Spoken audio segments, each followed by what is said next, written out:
Welcome to Democracy Now!, democracynow.org, the War and Peace Report. I'm Amy Goodman. Alexis Tsipras, the head of the leftist anti-austerity Syriza party, has been sworn in as Greece's new prime minister. Syriza won a decisive victory in Sunday's election, becoming the first anti-austerity party to lead one of the 19 nations in the Eurozone since the economic crisis began. Syriza's spokesperson, Panos Skorletis, said Europe should not be worried about the new government's policies. Europe should not be afraid of parties like Syriza. If it should be afraid of something, it should be afraid of itself. I refer to the dominant strategic policies of extreme austerity, which have been imposed primarily by the main power in Europe, Germany. These dogmatic, neoliberal economic policies have driven Europe to a stagnation. Yanis Varoufakis is expected to be named as Greece's new finance minister today. He's an economics professor who once described the EU-imposed austerity measures as fiscal waterboarding. During an interview on Channel 4 in Britain, he vowed to destroy the Greek oligarchy. Greece has been jeopardized by this unholy alliance between bankrupt bankers, developers, and media owners who become the voice of those who want to sponge and scrounge off everyone else's productive efforts. And what will you do to the oligarchy concretely? We are going to destroy the basis upon which they have built for decade after decade a system and network that viciously sucks the energy and the economic power from everybody else in society. On Monday, Greece's new prime minister, Alexis Tsipras, visited a World War II National Resistance Memorial in his first outing as the country's new leader. The memorial is located at the site where the Nazis executed 200 Greek communist resistance fighters in May 1944. During the recent campaign, Tsipras called on Germany to pay Greece reparations for damages incurred during the Nazi occupation. At a 2003 governmental study determined Germany owed Greece an estimated $200 billion. States of emergency have been declared in several northeastern states in the United States due to a heavy winter storm that's still hitting Massachusetts hard. In New York City, a blizzard warning has been canceled after the city was spared the worst of the storm. According to the National Weather Service, the storm moved further east of the city, resulting in much less snow than previously predicted. The city had taken the extraordinary precaution of shutting down the entire subway system and barring all non-emergency vehicles from the roads. On Monday, New York Governor Andrew Cuomo said massive storms are part of the changing climate. I believe I've gone through more emergency disasters in 4 years than any governor in history has gone through. There is a pattern of extreme weather that we have never seen before. Buffalo sees snow. Buffalo had never seen 7 feet of snow before. So you're getting a repeat pattern of these extreme weather situations, whether it's Hurricane Sandy or 7 feet of snow, and that's part of the changing climate, I believe, that has brought this new extreme weather pattern. And it's something we have to adjust to. It's something that's very costly. It's also something that is very dangerous. 9 Ukrainian servicemen have been killed while fighting Russian-backed separatists. 29 others were wounded. The Ukrainian government says rebel groups have carried out 120 attacks on government positions in the past 24 hours. Both sides blame the other for the recent outbreak of fighting. Russian President Vladimir Putin has accused the Ukrainian military of putting the interests of NATO over the interests of the Ukrainian people. He said the Ukrainian army, quote, is not an army but a foreign legion, in this case a foreign NATO legion. President Obama has arrived in Saudi Arabia. A 7-member delegation to pay respects following the death of King Abdullah and to meet Saudi Arabia's new king, Salman. Officials traveling with Obama include CIA Director John Brennan, General Lloyd Austin, head of the U.S. Central Command Forces in the region, and Secretary of State John Kerry. Meanwhile, Army General Martin Dempsey, the chair of the Joint Chiefs of Staff, has established a research and essay competition to honor the late King Abdullah. The contest will be open to students at the National Defense University. Dempsey described King Abdullah as a, quote, man of remarkable character and courage. This comes as Saudi Arabia carried out its first beheading under the new king Monday. In a statement, Amnesty International said, quote, while we recognize Saudi Arabia is in a period of mourning, it must also be acknowledged there are serious concerns about torture and unlawful detention or beheading by the authorities in the past decade. More details have come to light about a U.S. drone strike in Yemen Monday. The strike reportedly killed 2 suspected members of al-Qaeda in the Arabian Peninsula, as well as a 12-year-old boy identified as Mohammed Toyman. The boy's father and brother had also been killed in U.S. drone strikes. In news from Iraq, the Iraqi military says it has liberated the eastern province of Diyala from the Islamic State. Security forces and pro-government Shiite militias took control of about 24 villages near the border with Iran after a 3-day assault. Meanwhile, an Iraqi governor, parliamentarian, and 2 tribal chiefs are accusing Shiite militias of executing more than 70 unarmed civilians who'd fled the fighting with the Islamic State. Mass graves have been found in the eastern village of Bawana. Some of the victims are said to be children. In Libya, 5 foreigners and 3 guards have reportedly died after militants attacked a hotel popular with foreign diplomats and government officials in Tripoli. Several gunmen stormed Tripoli's Corinthia Hotel and opened fire in the reception area. A car bomb also exploded outside of the hotel.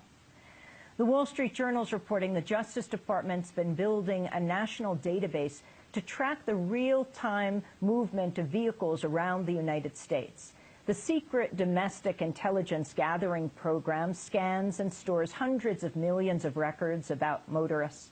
The Drug Enforcement Administration created the license plate tracking program to combat drug trafficking, but many state and local law enforcement agencies are accessing the database for a variety of investigations. High-tech cameras placed strategically on major highways are used to collect data about vehicle movements, including time, direction, and location, as well as visual images of drivers and passengers.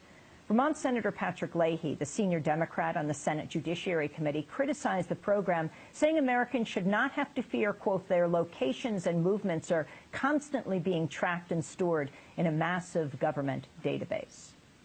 A federal jury in Virginia has convicted former CIA officer Jeffrey Sterling of 9 felony counts, including espionage.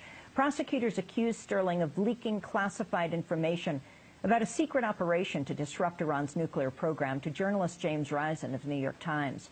Risen later revealed how the risky operation could have inadvertently aided the Iranian nuclear program. Supporters of Sterling described him as a whistleblower, but prosecutors claimed he leaked the information to settle a score with the agency.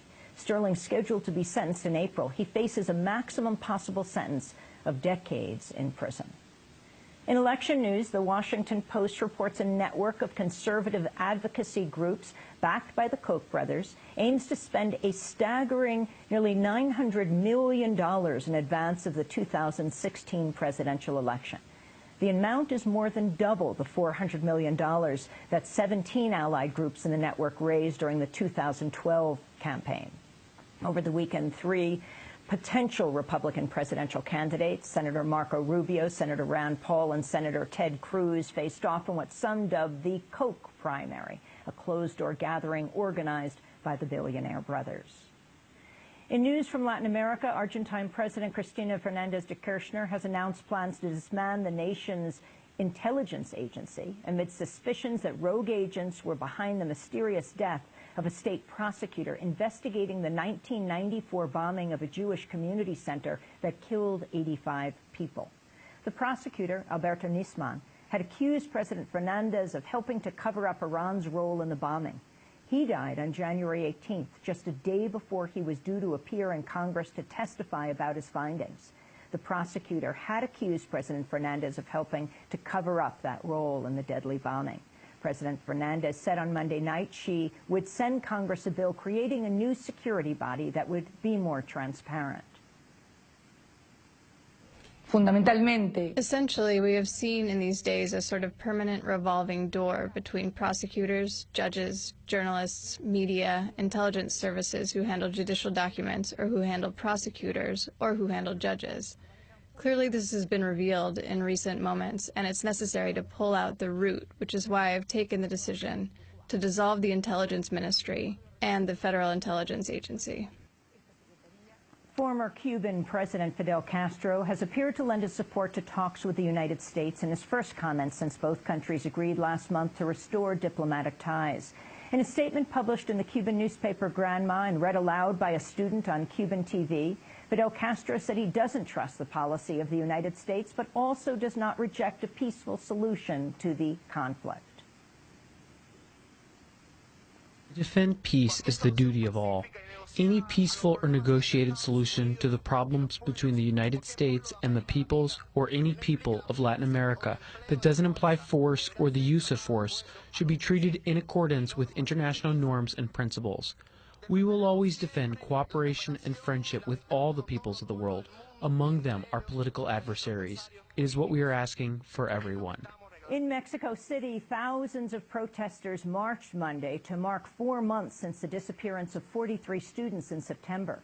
The students were allegedly abducted by local police working with drug gangs, and according to one report, possibly federal forces as well. Mexican authorities have said the students were incinerated at a garbage dump by drug gang members, but forensic experts say they've been unable to match incinerated remains found in the dump with DNA of the missing students. Only one student's remains have been positively identified. Hilda Legendendo, mother of missing student Jorge Tizapa, said she doesn't trust the government's claims. These are not our children. These tests they're doing, we don't believe in them. Our children are alive because the police took them, and the government knows where our children are. We don't believe in these tests. Scientists have squashed the version of the Attorney General's office, and we don't believe them. In news from Costa Rica, a judge has acquitted 7 men of murder charges in the killing of a young sea turtle conservationist named Jairo Mora.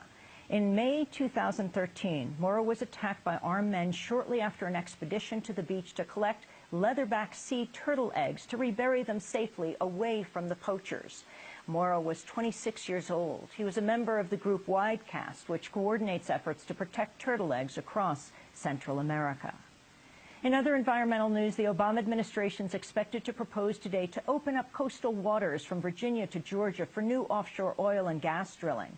This comes just a day after he announced a plan to protect some of Alaska's Arctic National Wildlife Refuge from drilling. The Natural Resources Defense Council criticized allowing offshore drilling in the Atlantic. Bob Deans of NRDC said, quote, it would ignore the lessons of the disastrous BP blowout, the need to protect future generations from the dangers of climate change, and the promise of a clean energy future.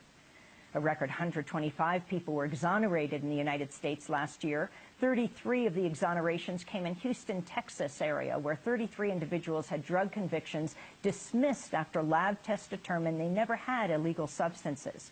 Many of the people had pled guilty before the lab work was done.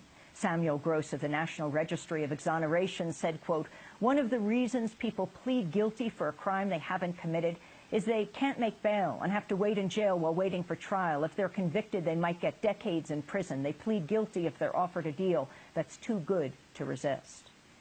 And police in Denver, Colorado have shot and killed a teenage girl. Police say the girl was driving a stolen vehicle and struck and injured an officer, although it's unclear whether she did so on purpose. The girl has been identified by friends as 16-year-old Jessica Hernandez. According to the Denver Post, a video captured by a neighbor shows police handcuffed and appeared to search the girl after she was shot, rolling her on her back and stomach as she lay limp and motionless. Police took the other teenagers who were in the car with Hernandez into custody. Monday night, residents held a vigil in the alley where the shooting took place, holding placards, including one that said, "Girls' lives matter too." And those are some of the headlines. This is Democracy Now!, democracynow.org, The War and Peace Report. I'm Amy Goodman.